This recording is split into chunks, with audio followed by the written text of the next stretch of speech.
जय श्री कृष्ण। नमस्कार दोस्तों, स्वागत है आप सभी का हमारे चैनल भक्ति ज्ञान में। दोस्तों, आज मैं आपको मंगलवार की व्रत कथा सुना रहा हूँ। एक समय की बात है, व्यास जी ने कहा, एक बार नैमिष सारण तीर्थ में 80,000 मुनि एकत्रित होकर पुराणों के ज्ञाता श्री सूत जी महाराज से पूछने लगे, हे महामुनि, आपने हमें अनेक पुराणों की कथाएं सुनाई हैं, अब कृपा करके हमें ऐसा व्रत और कथा बताएं जिसके करने से संतान की प्राप्ति हो तथा मनुष्यों को रोग शोक अग्नि सर्व दुख आदि का भय दूर हो, क्योंकि कलयुग में सभी जीवों की आयु बहुत कम है। फिर इस पर उन्हें रोग चिंता के कष्ट लगे रहेंगे, तो फिर वह श्री हरि के चरणों में अपना ध्यान कैसे लगा सकेंगे। श्री सूर्य बोले, हे मुनियों, आपने लोक कल्याण के लिए बहुत ही उत्तम बात पूछी है। एक बार युधिष्ठिर ने भगवान श्री कृष्ण से लोक कल्याण के लिए यही प्रश्न किया था। भगवान श्री कृष्ण और युधिष्ठिर का संवाद तुम्हारे सामने कहता हूँ, ध्यान देकर सुनो।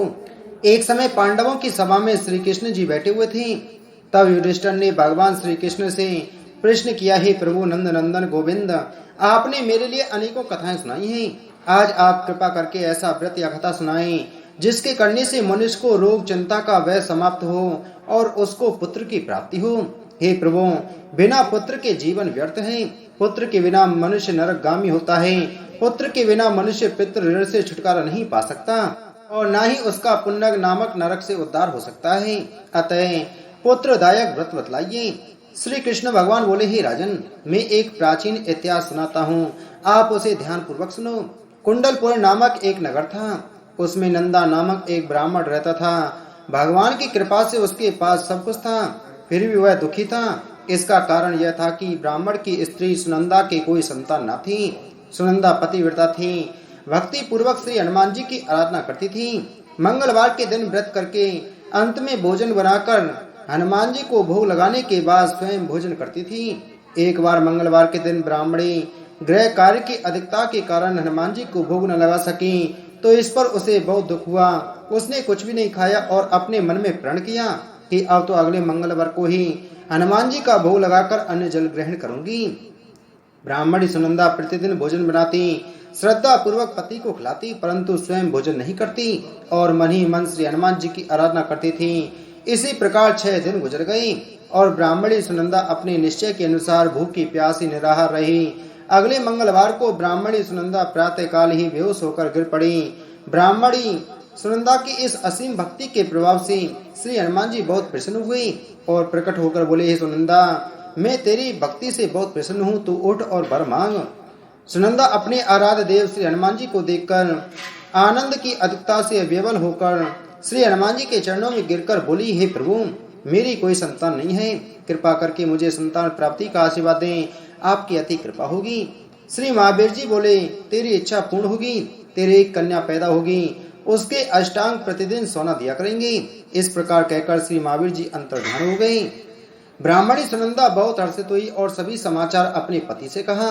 ब्राह्मण देव कन्या का वरदान सुनकर कुछ दुखी हुए, परंतु सोना मिलने की बात सुनी तो बहुत प्रसन्न हुए। विचार किया कि ऐसी कन्या के साथ मेरी निर्धनता भी समाप्त हो जाएगी। श्री हनुमान जी की कृपा से वह ब्राह्मणी गर्भवती हुई और 10वें महीने में उसे बहुत ही सुंदर पुत्री प्राप्ति हुई।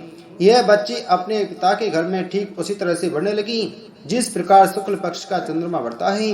10वें दिन ब्राह्मण ने उस बालिका का नामकरण संस्कार कराया। उसके कुल पुरोहित ने उस बालिका का नाम रत्नावली रखा, क्योंकि यह कन्या सोना प्रदान किया करती थी। इस कन्या ने पूर्व जन्म में बड़े ही विधान से मंगल देव का व्रत किया था। रत्नावली का अष्टांग बहुत सा सोना देता था। उस सोने से नंदा ब्राह्मण बहुत ही धनवान हो गया। अब ब्राह्मणी भी बहुत अभिमान करने लगी थी। समय बीतता रहा। अब रत्नावली 10 वर्ष की हो चुकी थी।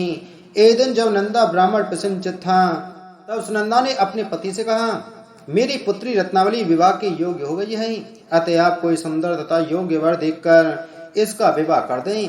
यह सुन ब्राह्मण बोला, अभी तो रत्नावली बहुत छोटी है। तब ब्राह्मणी बोली, शास्त्रों की आज्ञा है कि कन्या 8वें वर्ष में, गौरी 9 वर्ष में, रोहिणी 10वें वर्ष में, कन्या इसके पश्चात रजस्वला हो जाती है।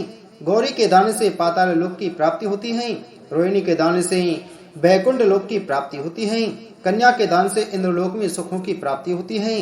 अगर हे पतिदेव रजस्वला का दान किया जाता है तो घोर नरक की प्राप्ति होती है। इस पर ब्राह्मण बोला, अभी तो रत्नावली मात्र 10 ही वर्ष की है और मैंने तो 16-16 साल की कन्याओं के विवाह कराए हैं, अभी जल्दी ही क्या है। तब ब्राह्मणी सुनंदा बोली, आपको तो लोभ अधिक हो गया लगता है। शास्त्रों में कहा गया है कि माता पिता और बड़ा भाई रजस्वला कन्या को देखते हैं तो वह अवश्य ही नरकगामी होते हैं। तब ब्राह्मण बोला, अच्छी बात है, कल मैं अवश्य ही योग्य वर की तलाश में अपना दूत भेजूंगा। दूसरे दिन ब्राह्मण ने अपने दूत को बुलाया और आज्ञा दी कि जैसी सुंदर मेरी कन्या है वैसा ही सुंदर वर उसके लिए तलाश करूं। दूत अपने स्वामी की आज्ञा पाकर निकल पड़ा। पंपई नगर में उसने एक सुंदर लड़के को देखा। यह बालक एक ब्राह्मण परिवार का बहुत गुणवान पुत्र था। इसका नाम सोमेश्वर था। दूत ने इस सुंदर व गुणवान ब्राह्मण पुत्र के बारे में अपने स्वामी को पूर्ण विवरण दिया। ब्राह्मण नंदा को भी सोमेश्वर अच्छा लगा और फिर सोम मुहूर्त में विधि पूर्वक कन्यादान करके ब्राह्मणी संतुष्ट हुए। परंतु ब्राह्मण के मन तो लोभ समाया हुआ था। उसने कन्यादान तो कर दिया पर वह बहुत खिन्न भी था। उसने विचार किया कि अब रत्नावली तो चली जाएगी और मुझे इससे जो सोना मिलता था वह अब मिलेगा नहीं। मेरे पास जो धन था कुछ तो इसके विवाह में खर्च हो गया और जो शेष बचा है वह भी कुछ दिनों के पश्चात समाप्त हो जाएगा। मैंने तो इसका विवाह करके बहुत बड़ी भूल कर दी।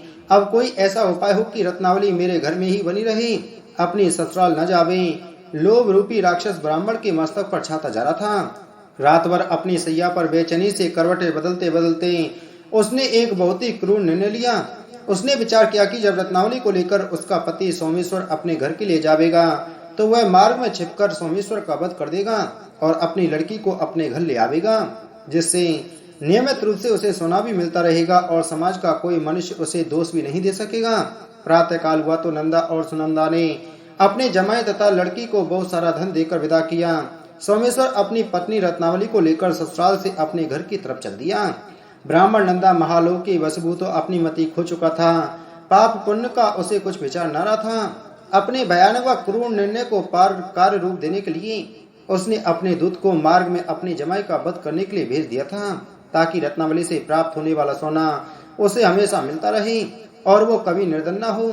ब्राह्मण के दूत ने अपने स्वामी की आज्ञा का पालन करते हुए उसके जमाई सोमेश्वर का मार्ग में ही वध कर दिया।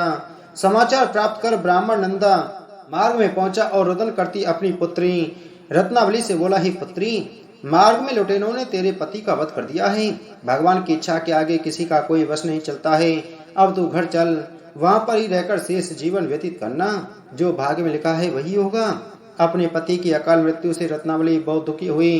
करुण क्रंदन व रोदन करते हुए अपने पिता से बोली, हे पिताजी, इस संसार में जिस स्त्री का पति नहीं है उसका जीना व्यर्थ है। मैं अपने पति के साथ ही अपने शरीर को जला दूंगी और सती होकर अपने इस जन्म को, माता पिता के नाम को तथा सास ससुर के यश को सार्थक करूंगी। ब्राह्मण नंदा अपनी पुत्री रत्नावली के वचनों को सुनकर बहुत दुखी हुआ। विचार करने लगा, मैंने व्यर्थ ही जमाई वध का पाप अपने सिर लिया। रत्नावली तो उसके पीछे अपने प्राण तक देने को तैयार है। मेरा तो दोनों तरफ से मरण हो गया, धन तो अब मिलेगा नहीं। जमाई वध के पाप के फल स्वरूप यम यातना भी भुगतनी पड़ेगी। यह सोचकर वह बहुत खिन्न हुआ। सोमेश्वर की चिता बनाई गई। रत्नावली सती होने की इच्छा से अपने पति का सिर अपनी गोद में रखकर चिता में बैठ गई। जैसे ही सोमेश्वर की चिता को अग्नि लगाई गई वैसे ही प्रसन्न हो मंगल देव वहां प्रकट हुए और बोले, हे रत्नावली, मैं तेरी पति भक्ति से बहुत प्रसन्न हूँ, तू वर मांग। रत्नावली ने अपने पति का जीवन दान मांगा। तब मंगल देव बोले, हे रत्नावली, तेरा पति अजर अमर है, यह महाविद्वान भी होगा और इसके अतिरिक्त तेरी जो इच्छा हो वर मांग। तब रत्नावली बोली, हे ग्रहों के स्वामी, यदि आप मुझ पर प्रसन्न हैं तो मुझे यह वरदान दीजिए कि जो भी मनुष्य मंगलवार के दिन प्रातः काल लाल पुष्प लाल चंदन से पूजा करके आपका स्मरण करे, उसको रोग व्याधि न हो, स्वजनों का कभी वियोग न हो, सर्प अग्नि तथा शत्रुओं का भय न रहे। जो स्त्री मंगलवार का व्रत करे वह कभी विधवा न हो।